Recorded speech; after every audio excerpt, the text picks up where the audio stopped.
الرحمن الرحیم، میں ہوں ڈاکٹر طاہر عزیز ظفر اپنے چینل ہومیوپیتھی ہیون سے۔ آج ہم ایک اور بیماری کے بارے میں بات کریں گے، وہ ہے گائنوکومیسٹیا، یعنی مرد کی چھاتی کی ٹشو کا بڑھ جانا، جو اکثر ایسٹروجن اور ٹیسٹوسٹیرون ہارمون کے عدم توازن کی وجہ سے ہوتا ہے۔ یہ اکثر شیرخوار بچوں، بلوغت کے دوران اور بوڑھے مردوں میں قدرتی ہارمونل اتار چڑھاؤ کی وجہ سے دیکھا جاتا ہے۔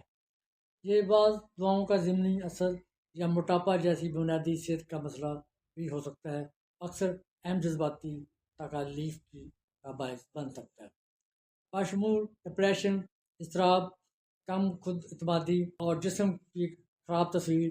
اکثر خود شعور اور شرمندگی کی وجہ سے اس حالت کے نتیجے میں سماجی انخلا، جسمانی سرگرمی سے گریز اور ذاتی تعلقات میں مشکلات پیدا ہو سکتی ہیں۔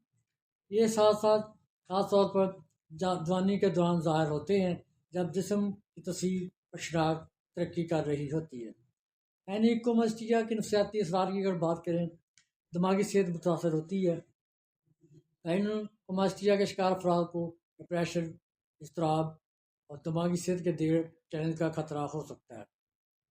خودکار ادراک ہوتا ہے، یہ حالت جسم کی خراب تصویر، خود شعور کے احساسات اور خود اعتمادی میں کمی کا باعث بن سکتی ہے۔ سماجی اثر کی اگر بات کریں، یہ سماجی انخلا، شرمندگی، تیراکی یا جم جانے جیسی سرگرمیوں میں مشغول ہونے میں ہچکچاہٹ کا سبب بن سکتی ہے۔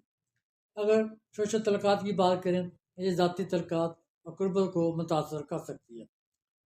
ہم مرتبہ کے مسائل کی وجہ بن سکتی ہے۔ نومروں کو اپنی ذاتی شخص کے متعلق دھوند اور چھیڑ چھاڑ کا خاص طور پر خطرہ ہوتا ہے، جس کے دیرپا جنسی اثرات ہو سکتے ہیں۔ مردوں یا لڑکوں میں گائنیکومسٹیا باتوں کا زیادہ نشو پانا یا توسیع کی حالت ہے، چھاتی بڑی ہو جاتی ہے یا غیر مساوی طور پر بڑھ سکتی ہے۔ اس کی اگر وجوہات کی بات کریں، طویل مدتی اقسام میں ذیابیطس یعنی شوگر ایک ایسی حالت کا باعث بن سکتی ہے۔ جڑی بوٹیوں کی مصنوعات کا استعمال، جڑی بوٹیوں کی مصنوعات کو گائنیکومسٹیا سے جوڑا گیا ہے۔ قدرتی ہارمونل تبدیلیاں اثر انداز ہوتی ہیں۔ سب سے عام وجہ ایک عارضی ہارمونل عدم توازن ہے، خاص طور پر بچوں، بلوغت اور بڑھاپے کے دوران پیدا ہونا۔ بہت ساری چیزیں ہارمون کے عدم توازن کو متحرک کر سکتی ہیں، جو مرد کی چھاتی کی نشوونما کا سبب بنتی ہیں۔ کئی بار اس کی صحیح وجہ معلوم نہیں ہوتی۔ ایسا اکثر اس وقت ہوتا ہے جب ایک نوجوان یا نوعمر لڑکا بلوغت کی ہارمونل تبدیلیوں سے گزر رہا ہوتا ہے، لیکن یہ نوزائیدہ بچوں، مردوں کو بھی ہو سکتا ہے جیسے کہ ان کی عمر ہوتی ہے۔ بلوغت اور عمر بڑھنے جیسی جسمانی تبدیلیوں کے علاوہ گائنیکومسٹیا کی دیگر وجوہات میں چوٹ یا بیماریاں جو خصیوں کو متاثر کرتی ہیں، جو ٹیسٹوسٹیرون بناتے ہیں۔ تھائرائڈ گلینڈ کا ایشو ہونا، جس کی وجہ سے تھائرائڈ بیماری ہونا کے مسائل ہونا۔ کوئی حدود کے ہارمون نشوونما جنسی نشوونما کو کنٹرول کرتے ہیں۔ کچھ کینسر بشمول پھیپھڑوں کے ٹیومر، پیٹیوٹری غدود یا ایڈینوئر غدود کے مسائل بھی اثر انداز ہوتے ہیں۔ موٹاپا، جس کا نتیجہ زیادہ ایسٹروجن ہو سکتا ہے۔ غیر خونی ادویات بشمول اینابولک اسٹیرائڈ، چرس، ہیروئن، جگر کی بیماریاں۔ کچھ نوزائیدہ لڑکوں کو گائنیکومسٹیا ہو سکتا ہے، جبکہ ان کی ماں کے ہارمون ان کے جسم میں موجود ہوتے ہیں۔ کچھ قسم کی دوائیں گائنیکومسٹیا کا باعث بنتی ہیں، جیسے اینٹی اینڈروجن۔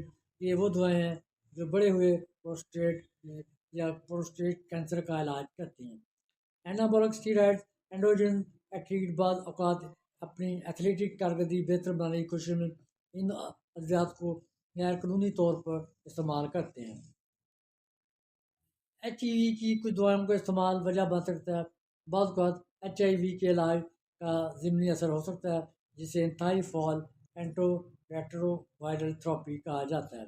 آپ کے پیٹ کو خالی کرنے کے لیے استعمال ہونے والی میڈیسن یا قبض کی دواؤں کا استعمال کوئی امراض کی وجہ بن سکتا ہے۔ السر کی میڈیسن کچھ ہیں جو اثر انداز ہوتی ہیں، وہ بھی گائنیکومسٹیا کا باعث بن سکتی ہیں۔ کچھ بیماریاں، طبی حالات بھی گائنیکومسٹیا کا باعث بنتے ہیں، جن میں جگر کا مسائل، फेफड़ों का कैंसर, एड्रिनल ग्लैंड, पिट्यूटरी गलूद के ट्यूमर, कुछ हालात जिनके साथ बच्चा पैदा होता है वो भी इसकी वजह बन सकती हैं। थायराइड की खराबी, चोट और सदमा, मोटापा छाती के कैंसर से गैनोकोमेस्टिया मंसलक नहीं है। ऐसा शाज़ो नाज़री होता है कि मर्दों को छाती का कैंसर हो, जो कि गैनोकोमेस्टिया की अलामत दीगर तिब्बी इलाज या मिसाइल की वजह से नज़र आ सकती है। छाती के कैंसर को मुस्तरद करने के लिए हमेशा कुछ टेस्ट किए जाते हैं। गैनोकोमेस्टिया की अलामात की अगर बात करें, निपल के नीचे गांठ फैटी टिश्यू की तश्कील होती है जो ज़ख्म बना सकती है। छाती का गैर मनसावी तौर पर बढ़ना, छाती में सूजन होना, दर्दनाक या नरम छाती होना। अगर हम इसमें से मवाद खारिज होना, एक या दोनों छातियों के निपल से खारिज हो सकता है।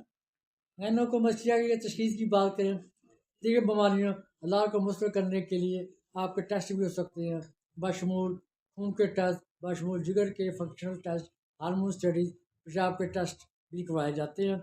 आपकी छाती का कम खुराक का एक्सरे भी टिश्यू लिया जाता है, उसका एक टिश्यू बायोप्सी टेस्ट के लिए भेजा जाता है और कैंसर की जांच पड़ताल की जा सकती है। गैनोकोमेस्टिया की रोकथाम की बात करें, गैर कानूनी या तफरीही अद्वियात जैसे एनाबॉलिक स्टेरॉयड, एंड्रोजन वगैरह, चरस या हेरोइन इस्तेमाल ना करें और उनके इस्तेमाल से परहेज़ करें। अपने डॉक्टर के साथ अपनी दवाइयों की फहरिस्त देखें। अगर आपकी कोई दवाई गैनोकोमेस्टिया का सबब बन सकती है तो उसका मुतबादल मालूम करें। गैनोकोमेस्टिया की होम्योपैथी अद्वियात की बात करें, सबसे ज़्यादा मेडिसिन जो इस्तेमाल की जाती है वो कोनियम है। ये छाती की बातों में से एक या दोनों में मेमोरी ग्रोथ पर असरअंदाज होती है, जो कि कम टेस्टोस्टेरोन लेवल और एस्ट्रोजन की अला सतह के नतीजे में पैदा होता है। दूध की सख्ती और तकलीफ होती है, छाती के दर्द और सोजिश में भी मफीद है। दूध या चिपचिपा मवाद खारिज हो सकता है। छाती से ज़्यादातर बैचलर मर्दों के लिए मौजूद जज्बाती खलल, शदीद शर्मिंदगी, इसराफ वगैरह में मुबतला मरीजों के लिए बहुत कारआमद है। इसके साथ दूसरी मेडिसिन जो इस्तेमाल की जाती है वो फैटोलाका है। इसमें छाती में दर्द के साथ हसासियत भी ज़्यादा होती है।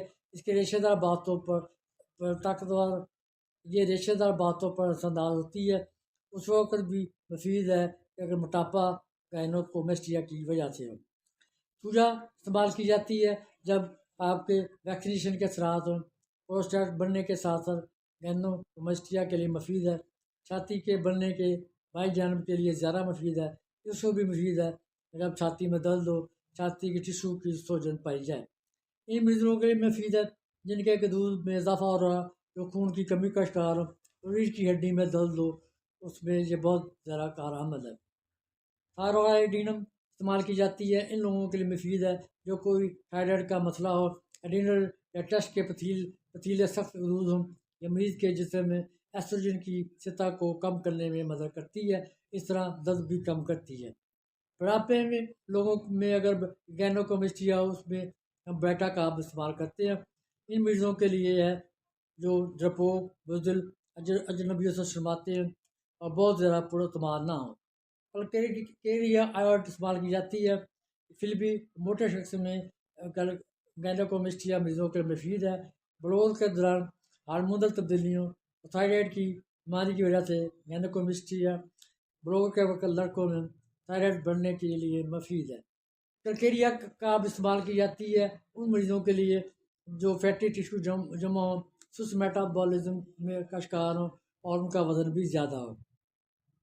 कलीदी हालात में सीने और पेट पर बहुत ज़्यादा चर्बी जमा आना, आसानी से थका हुआ, ज़रूरत से ज़्यादा पसीना आना, खास तौर पर सर पर पसीना आना, अंडों नकाबले हजम चीज़ों की ख्वाहिश रखना, सेहत के बारे में परेशानी होना, ऐसे मामला में अच्छी तरह काम करती है जब गैनोकोमेस्टिया मोटापे और सुस्त मेटाबॉलिज्म से मंसलिक हो। लैकोपोडियम इस्तेमाल की जाती है उस वक्त जब हार्मोन अदमतवाज़न, हाजमा की कमज़ोरी पाई जाए। अलामात में जिसम में पारा, गैस के मसाइल के साथ मर्दों के सीने में सूजन होना, मिठाइयों और गर्म मशरूबात की ख्वाहिश होना, कम खुद एतमादी लेकिन घर पर बहुत ज़्यादा गलबा होना। शाम में अलामात का बदतर होना जिगर और हार्मोनल फंक्शन को मुतवाज़न करता है, गलूद की तसीह को कम करने में मदद देती है। याद है ये तमाम मेडिसिन आपकी इल्म के लिए کسی بھی مسئلے کی صورت میں اپنے ہومیوپیتھ ڈاکٹر سے رابطہ کریں. شکریہ. جزاک اللہ. ویڈیو لائک کریں، سبسکرائب کریں اور کمنٹ باکس میں اپنی رائے ضرور دیں. شکریہ.